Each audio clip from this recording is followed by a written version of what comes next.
हम जो कुछ भी अपने आसपास देखते हैं, खासकर विजुअल्स जो मीडिया के द्वारा हमारे पास आती हैं, विश्व के कोने कोने से आने वाली खबरों में अच्छी तो कम लेकिन बुरी खबरों का बाजार गर्म रहता है।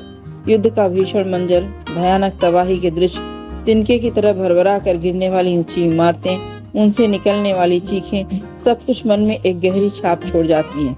मन आशंकित हो उठता है कि कहीं हिरोशिमा के इतिहास जैसी पुनरावृत्ति तो नहीं होने वाली है।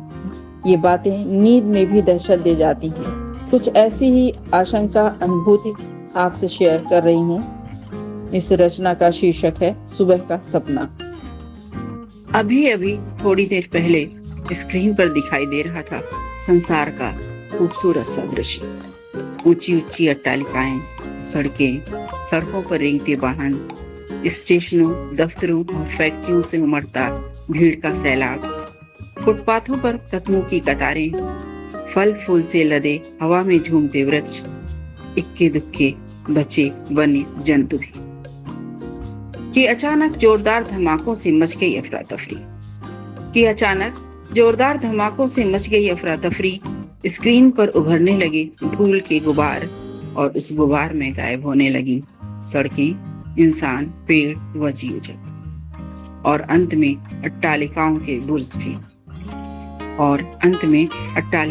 बुर्ज भी। देखते देखते नीला आकाश भी पड़ गया काला और अब वह धूल मेरे फेफड़े में भी भरने लगी थी। मैं थोड़ी देर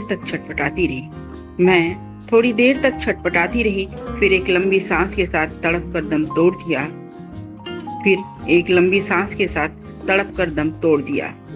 तभी मेरी आंख खुली। मैं बिस्तर पर थी, दहशत में डूबी, पसीने से नहाई।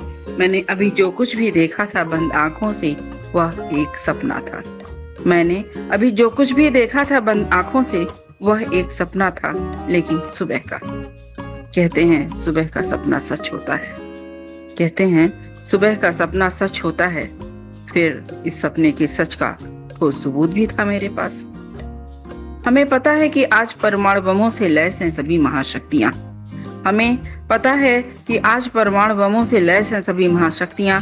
कभी भी हो सकती है हिरोशिमा के इतिहास की पुनरावृत्ति, किसी भी क्षण हो सकता है यह हादसा, और कभी भी सच हो सकता है सुबह का यह सपना। कभी भी। धन्यवाद।